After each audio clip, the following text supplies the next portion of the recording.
abstraction, right? So again I will be asking that what do you mean by abstraction? You have learned in your programming language. Data abstraction, data encapsulation, inheritance, polymorphism, dynamic binding, message passing. Again, what are the things? What are these?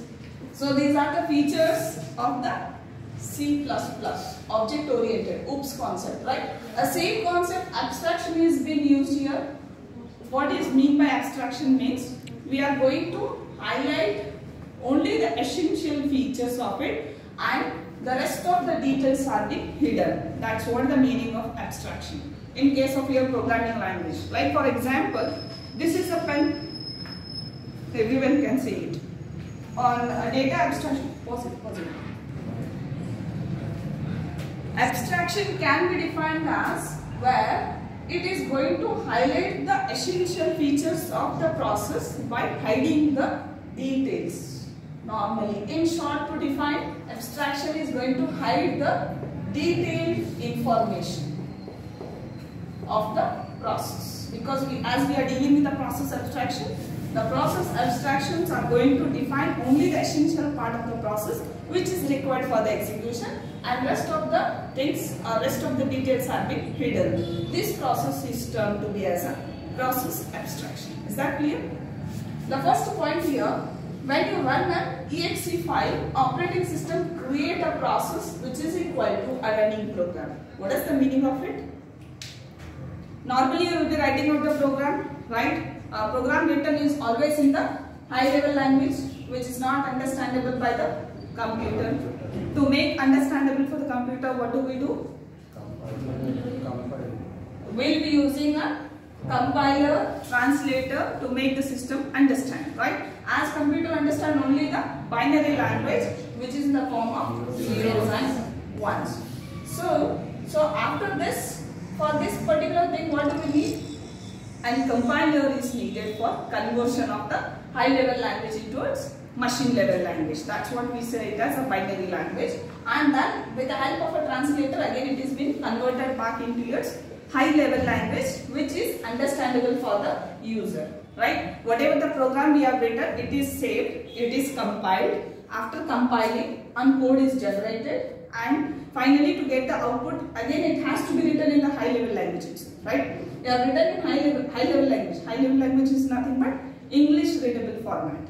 Human beings which we can understand is English. That English statements which is given are called as high level language. Input is also same, output should also get the same. In between whatever the things that is happening, right? So after executing that particular program, we will be getting a file called as exe file. Have you checked out in your program? In the bin folder you will be having a file. After executing you will be getting an exe file. That is executable file that we find after running the program. That is what the meaning of it. When we are running the exe file in the operating system, that created process is equal to its running process. Just go back and check it out. There is a process is there, another one file called as exe file. Process is running kind. Exe file is already completed the things, right?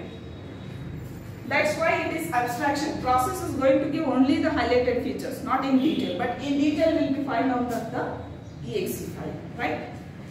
So here the second point is operating system time shares the CPU across the multiple process, thereby virtualizing the CPU. What does that mean?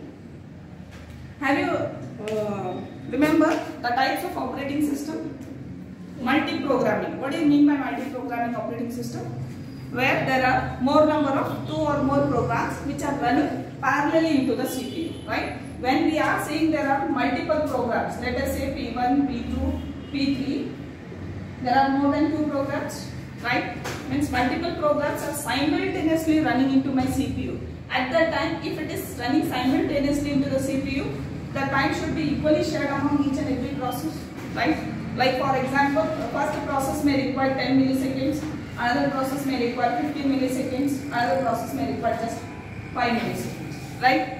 It means that all this time sharing of among all the process is been decided by a operating system, because it is going to divide. This particular process has to be assigned this time. This particular process has to be assigned this time. All this task is being done in multi-programming by an operating system, thereby making a CPU virtualized, right? And third point, operating system has a CPU scheduler. What do you mean by CPU scheduler? We have explained in CPU scheduling concept. What is scheduler? Scheduler is a thing which is going to schedule the time, allocate the time for each and every process, right? It's going to tell that which process need to be executed. The priority is being set. Here I have a two process means I cannot execute all the process at a time here, because CPU scheduler is going to schedule which process needs to be picked up, which process need to be taken up, right? That is why it is to be executed by taking two things, that is called as policy and the mechanism. What is that policy means? Which process to run into the CPU for execution, that is been decided. Mechanism is how to context switch between the process. Context switch I told you.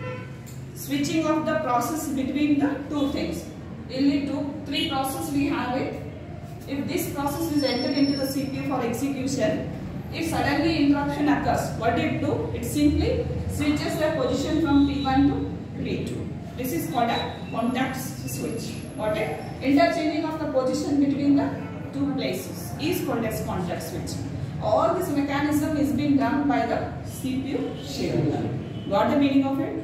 Process abstraction, what does it do? Basically, is going to highlight only the things which is required for the process into the CPU for execution. Rest of the things are being hidden, right?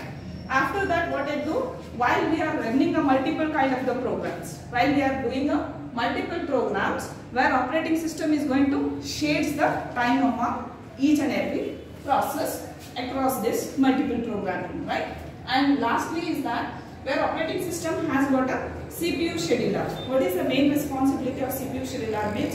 It's going to decide that among the n number of the process, which process need to be given a chance, right?